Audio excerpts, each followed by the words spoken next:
Good morning, Cedar Park, and welcome back. Today is Monday, December 9th, and it's a B-Day. This morning, get the scoop on the school's new implementation of the smart boards this year and how it is impacting students and teachers alike.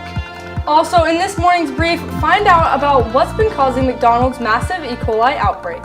Plus, get help paying for college and an all-new scholarship of the week. Turn it up because the Wolfcast starts now.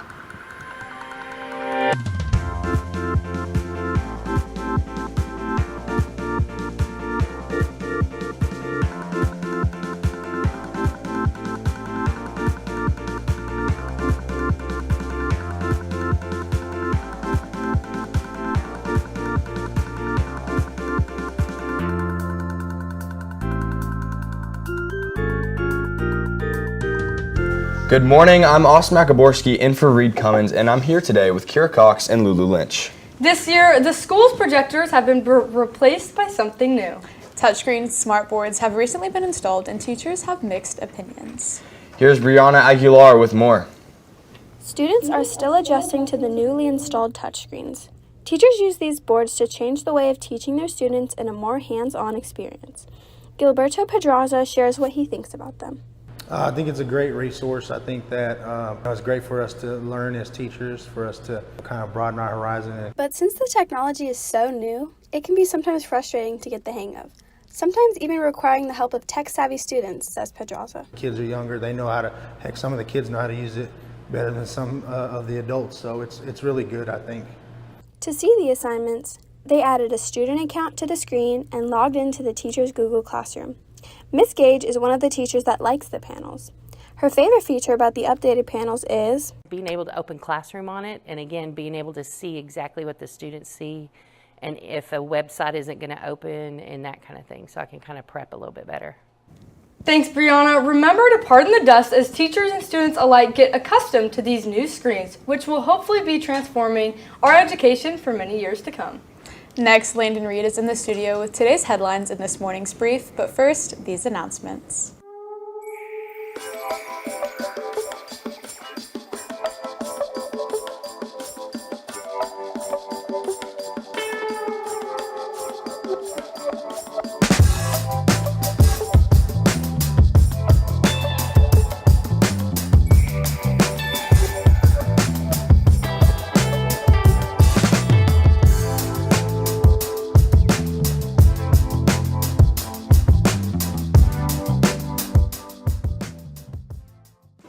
Good morning, Cedar Park. I'm Landon Reed, and welcome to this morning's brief.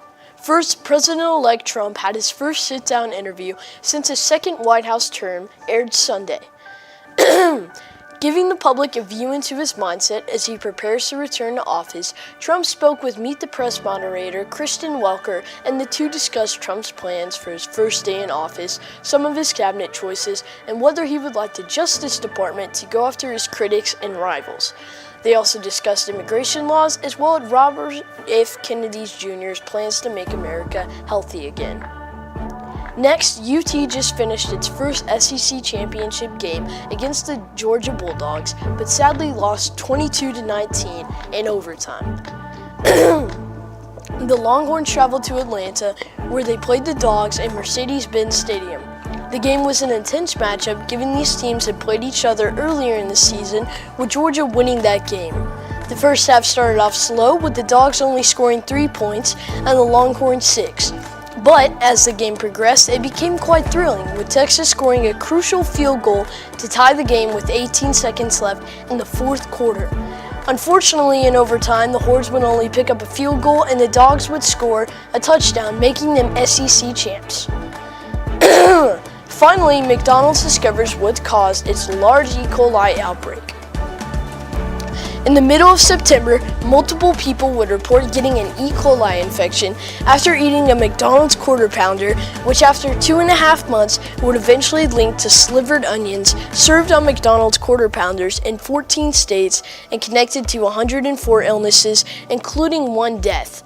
The outbreak led McDonald's to temporarily stop serving its Quarter Pounders in several states. At the same time, a Colorado onion supplier recalled its yellow onions in response to the outbreak. So are y'all still going to eat at McDonald's after this outbreak?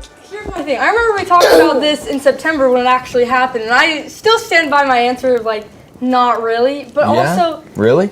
a little bit. I mean, the chicken nuggets are fine because there's like no onions on those, but slivered onions, aren't they on more than just a quarter pounder? Like, or are they just on that burger? I mean, all Wouldn't they I be know like across the board? is I'm getting my $1 10-piece, and then I'm not against Yeah. that. Sure, I think but I feel like I do wish I could say that I wouldn't keep eating McDonald's, but like I can't that's say the that. I'm problem. still it's right there. It's like $5 per meal. Like I'm Yeah. still I gonna feel like go all there. of you guys are very much McDonald's eaters, right? yeah, Yes. yeah, you're setting yourself apart. Yeah, I'm not really much of a hardcore McDonald's person, but that's okay. That's okay. Sure. It's all right. Well, thanks, Landon.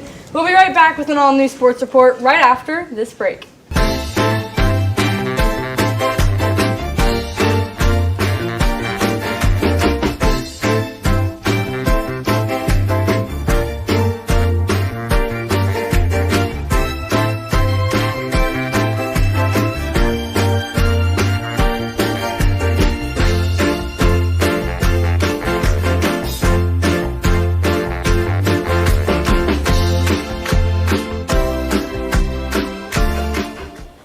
Good morning, Cedar Park. Welcome back to the Wolfcast Sports Report. I'm Rita Elizondo. And I'm Arthur Che. Let's start with basketball. Both our boys and girls played tournaments over the weekend. The boys won 2 of their 3 games they played, winning against Manor 65-45 and Victoria East 42-32 on Friday. They then played Hendrickson on Saturday and fought hard, but lost 49-50. Their next game is tomorrow night here at home at 7 against Legacy Ranch. Good luck. Now over to the girls who played in the Jack Frost tournament this weekend. The girls won all 3 of the games they played this weekend, winning against Chaparral, Seven Lakes, and Lake Highlands. They then played against Georgetown on Saturday, but lost 40-47. District play starts for the girls tomorrow as they travel to play Hayes. Good luck. For updates on CPHS sports throughout the week, check out our X at CPHS_sports. With CPHS News, I'm Arthur Che. And I'm Risa Elizondo. We'll be back with an all-new scholarship of the week right after this break.